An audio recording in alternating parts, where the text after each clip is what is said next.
Olá, bem-vindos a mais um vídeo da disciplina de Paradigmas de Programação. E hoje a gente vai falar sobre sistema de tipos, né?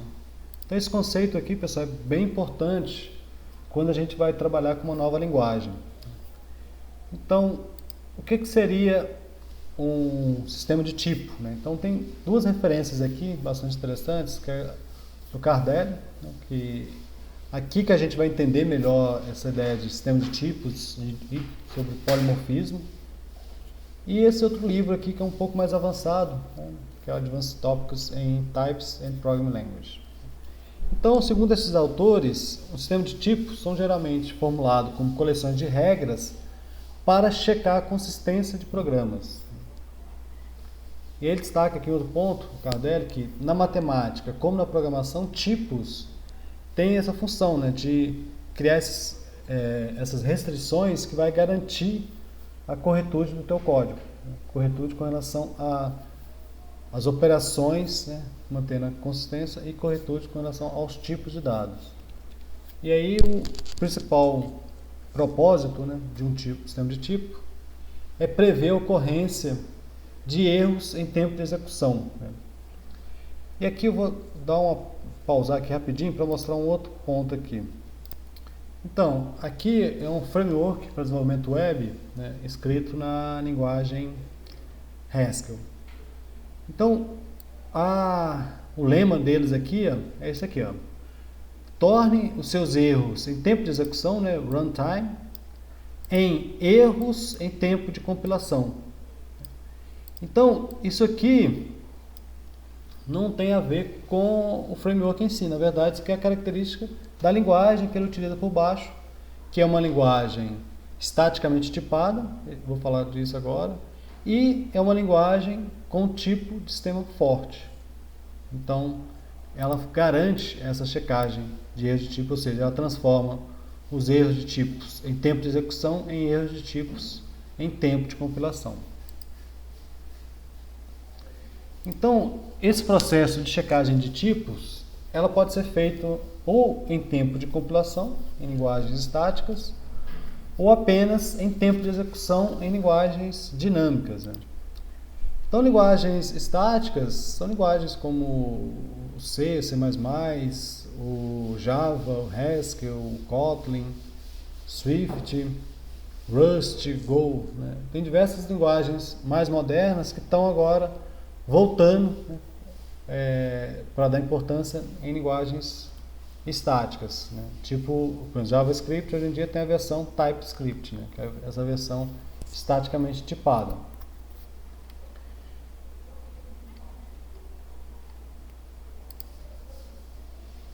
Então, linguagens de programação em que os tipos de toda expressão pode ser determinada, né, por uma análise estática, é dito ser uma linguagem estaticamente tipada.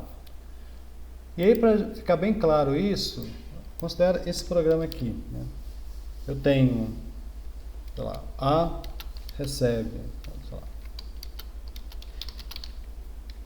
e o usuário vai digitar um número aqui, né? Input, entre com um número.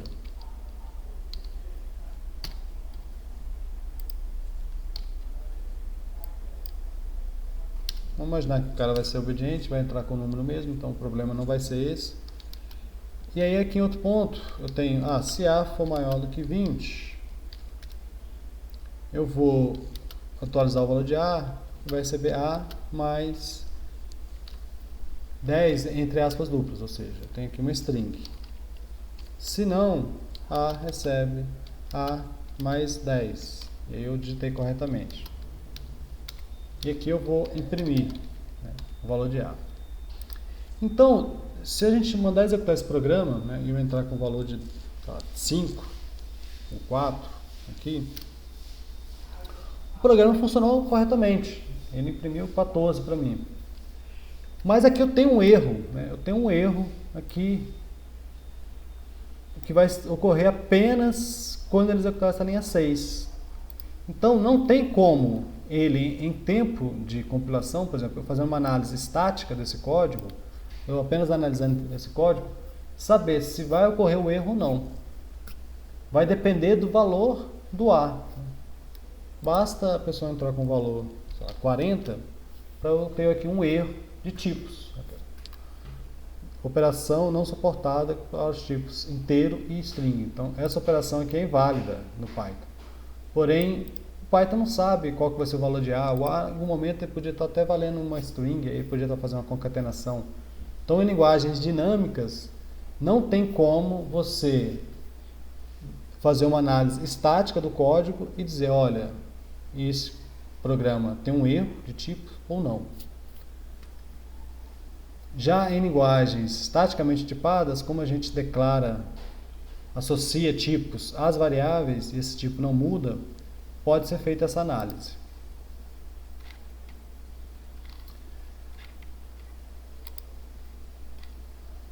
Então, por exemplo, essa função aqui que retorna um maior valor, né? Ela já foi definida, né, para receber um tipo inteiro, né, em A e B. Então, a priori eu já sei quais são os tipos. Então eu posso checar se aquela operação é consistente ou não, né? Enquanto em linguagens dinâmicas eu não defini isso. Porém, né, como ela tem essa parte dinâmica, eu não preciso de forma muito inicial definir, associar tipos às variáveis.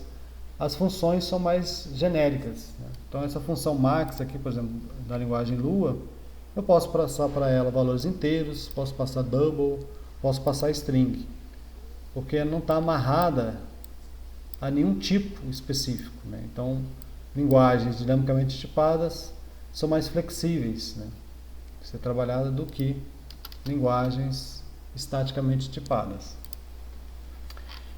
E na prática, assim, muitas linguagens elas podem fazer verificação em tempo de compilação e também em tempo de execução, né? Então nem tudo ela consegue checar em tempo de compilação.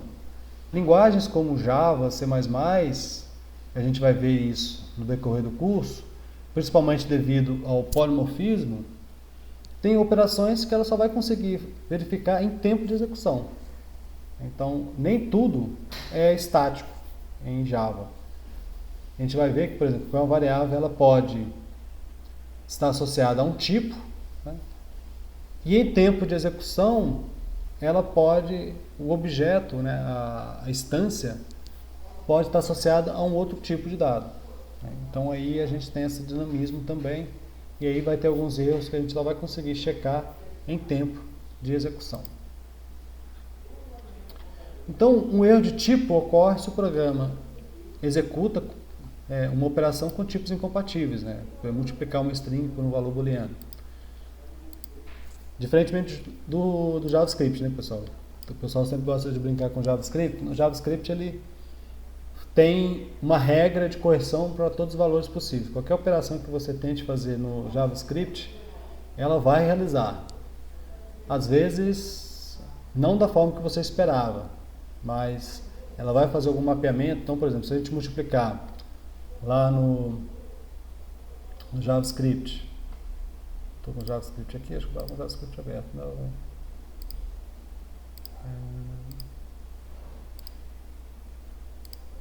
Aqui, né? Então, se a gente tentar, por exemplo,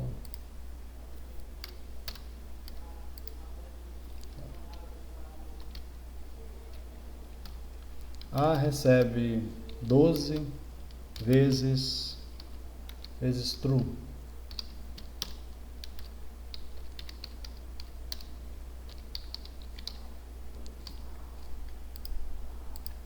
Então, aqui não vai ocorrer um erro de tipo, né? Na verdade, ele vai fazer uma correção do valor true para 1.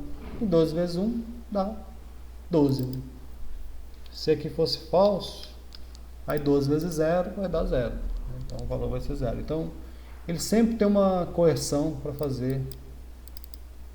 Com strings, acho que com string aqui vai dar erro, porque vai tentar fazer uma correção desse valor para um valor inteiro, né? E aí vai retornar um not a number, né? Não dá um erro de tipo, na verdade o resultado vai ser algo que não é um número, né? Porque solar não é um número. Se aqui fosse, por exemplo, 5, e aí ele conseguiria converter esse 5 para um número e aí faria a multiplicação. Então o JavaScript ele evita cair, né? Dar um erro em tempo de execução, e ele tem regras de correção. Então a gente precisa conhecer essas regras de correção quando a gente vai trabalhar com o JavaScript. E aí a gente tem aqui um outro conceito, pessoal, que a gente tem que deixar bem separado com relação à linguagem estática e dinamicamente tipada, que é o conceito de uma linguagem ser fortemente tipada.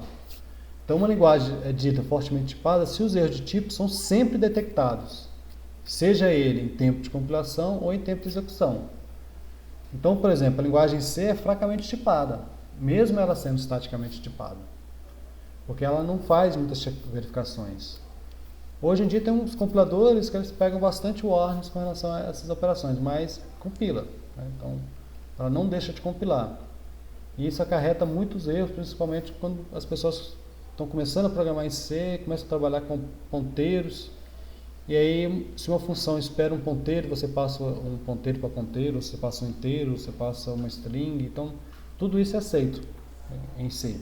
Ele compila, só que na hora de executar provavelmente não vai gerar o resultado esperado, ou pode, em muitos casos, ter um comportamento inesperado, como cair, né? Parar de executar aquele programa. Então, não é porque uma linguagem é estaticamente tipada que ela é fortemente tipada.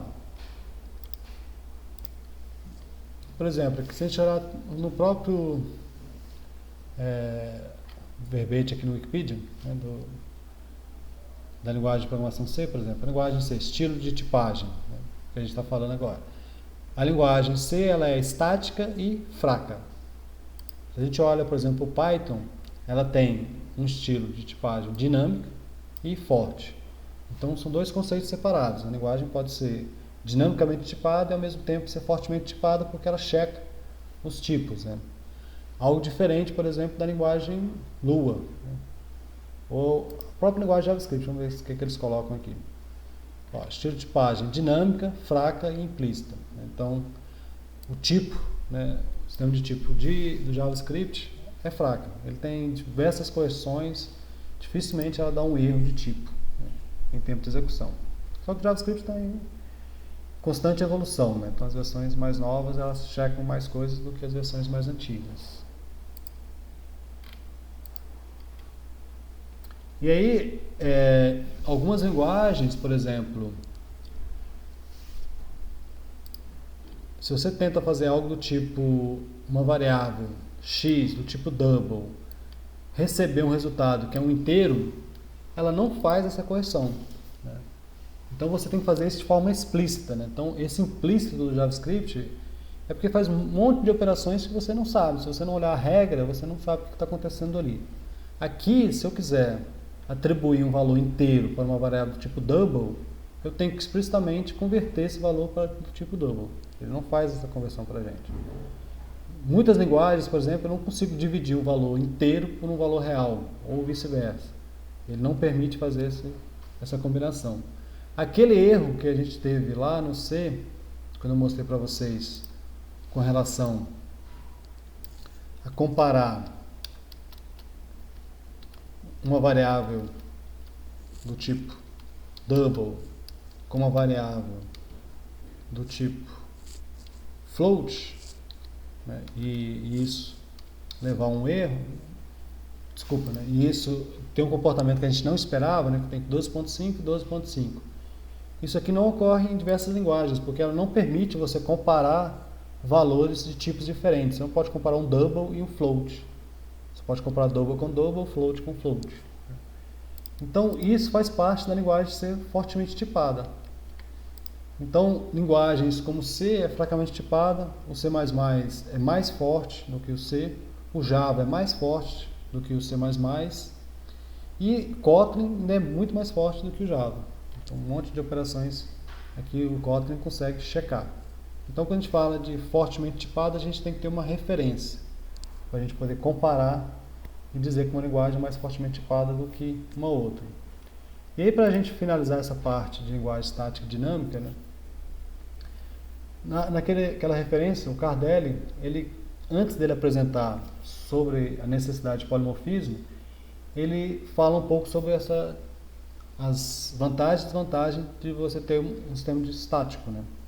Então ele mostra que, por exemplo, uma linguagem estaticamente tipada, ela garante, né, que inconsistência seja descoberta em tempo de compilação. Então, se você conseguir juntar essa ideia de uma linguagem estaticamente tipada, né, por exemplo, garante que a execução de subprogramas são consistentes com relação ao tipo, facilita você detectar erros de tipos, né, e também até melhorar a questão da eficiência em tempo de execução, porque você não vai fazer nenhuma checagem em tempo de execução, as checagens são feitas em tempo de compilação.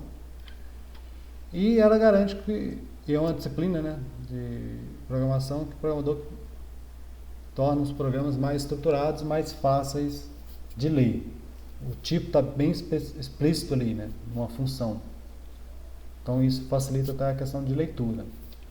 Só que linguagens estaticamente tipadas leva à perda de flexibilidade e expressividade. Porque você tem que escrever muito mais, né? Por exemplo, funções como aquela função max, que a gente mostrou anteriormente, eu vou ter que ter uma função max para um valor do tipo inteiro, eu vou ter que ter uma função max para um valor do tipo double, eu vou ter que ter um max para strings, né? Algo que em linguagens dinamicamente tipadas, como eu não associo tipos às variáveis, basta que ela saiba comparar, eu posso passar qualquer outro valor aqui. Lembrando que em C não existe sobrecarga de funções, ou seja, se eu tentar compilar esse código aqui em C, ele não compila. Ele compila em C++. O C++ tem sobrecarga, então ele vai entender que essa função que espera valores do tipo inteiro, né, é diferente desta função que espera valores do tipo double. E o C é dessa maneira, que é uma linguagem antiga, mas uma linguagem, a Golang, que é uma linguagem nova, também não tem esse tipo de sobrecarga. Eles evitaram isso.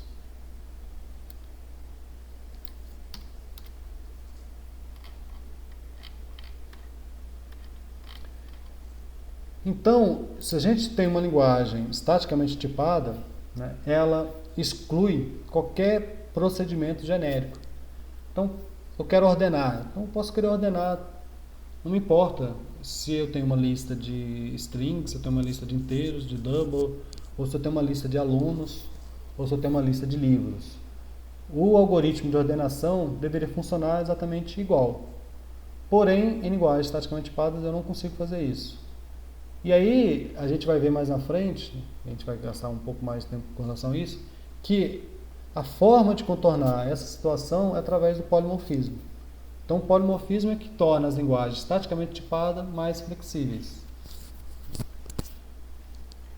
Um outro conceito também é com relação à inferência de tipos, né? Então, algo que as pessoas reclamam bastante com linguagem estaticamente tipada é esse processo de você ficar muito repetitivo, né? Então você vai lá e declara a lista list L igual a new list, e você está escrevendo ali muitas vezes lista ali, né? Então algumas linguagens já têm esse recurso de inferência de tipos, né, que é um recurso não recente, mas um recurso desde a década de 70 em linguagens funcionais, mas que agora está presente em linguagens mais modernas como Kotlin, Swift e até o próprio Java já está trazendo isso. Então, você pode simplesmente declarar uma variável e já atribuir um valor para ela. Esse x, essa linguagem, não é dinâmico, ele é estático. Nesse momento aqui, ele passa a ser do tipo inteiro. Eu não posso, por exemplo, atribuir o valor olá, uma string para x. Então, aqui não significa que ela é dinâmica. Só tem aqui ocorrendo aqui uma inferência de tipos nesse momento aqui. Então, As linguagens estáticas garantem maior segurança do teu código, porém ela torna o código um pouco mais rígido. Mas a gente vai ver que o polimorfismo contorna essa situação e que a inferência de tipos vem ajudando a gente na melhor redibilidade, né? Evitando a gente ficar sendo repetitivo para escrever o nome de tipos. Aí o próximo ponto a gente fala sobre tipos de dados e completude de tipos.